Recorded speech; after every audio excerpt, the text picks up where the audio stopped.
तर जे भारतीय जनता पार्टीचे जंगमवाडी मंडळाचे अध्यक्ष आहेत, यापूर्वी देखील ते महापालिकेची एक निवडणूक या वॉर्डातून लढवली. थोड्या मताने ते पराभूत झाले होते.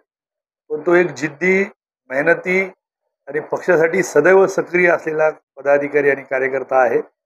योगायोगाने त्याचा वाढदिवस आज आहे आणि येत्या काही दीड महिन्यामध्येच महानगरपालिकेच्या निवडणुका होऊ घातल्या आहेत. या वाढदिवसाच्या निमित्ताने मी संपूर्ण भारतीय जनता पार्टीच्या वतीने श्री आशिष नेरळकर यांना शुभेच्छा व्यक्त करतो की आगामी होऊ घातलेल्या निवडणुकीत आपण निश्चितच या प्रभागामधून एका चांगलं मताधिक्य घेऊन विजयी व्हावं.